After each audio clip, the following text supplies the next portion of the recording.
G'day everyone. So what I wanted to do was just quickly run through the major changes that have occurred since the last version of Imperialist. Well, the last version was version 13 and this build is now version 16. So come quite a way. One of the first things you'll notice is that we have new terrain set. Now the terrain tiles were completely redone. And I think they look a hell of a lot better than the previous ones that we've had. Now, the first main thing I'm going to show you is the technology screen. You'll notice that we've now got technology and diplomacy. Diplomacy does nothing at the moment, that'll come in future, but with technology, you'll now see that we have a full technology tree that scans all the way down, all the way across, and gives you all sorts of future technologies. And you can see that there are various units and ships available and also improvements as well.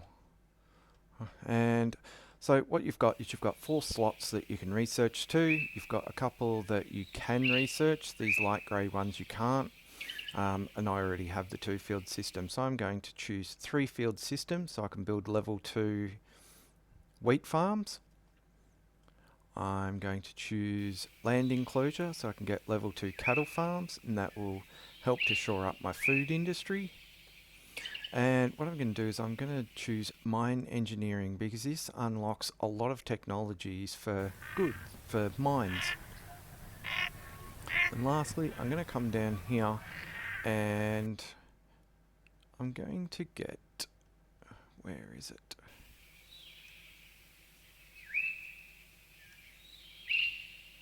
Superior hull design, which will give me another type of ship.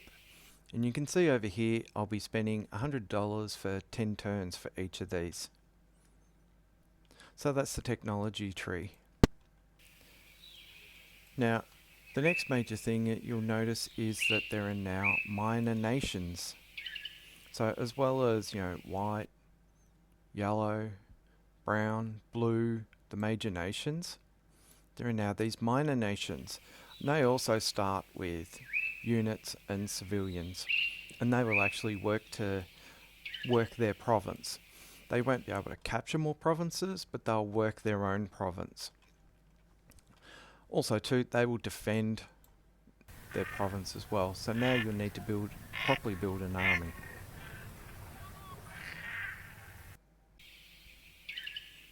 Okay, so the other major new change I'm going to show you is roads and transportation. So you'll see these lines coming out. We now have an engineer unit who builds roads.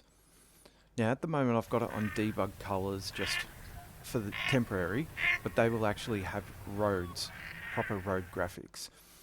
The green ones are connected to my capital, so these are capital connected roads. The blue ones are connected to a port, and this is the icon of a port here.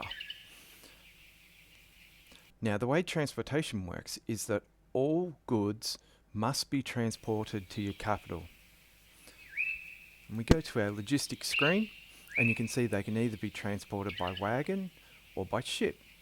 And I have a certain number of cargo holds available to me in my navy. Because I have 3 ships that have 3 cargo holds each, I have 9 cargo holds available, and I'm using 0 of them.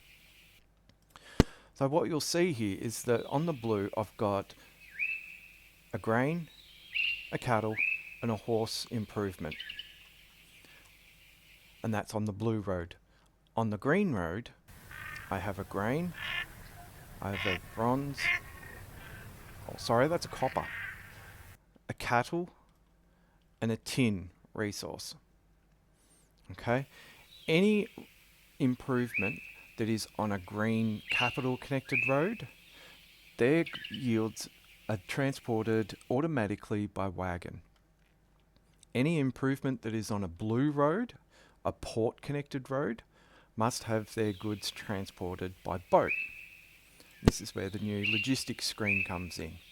You'll see here that the wagon ones are automatically transported to the capital, but the port connected yields or improvements need to be transported by boat.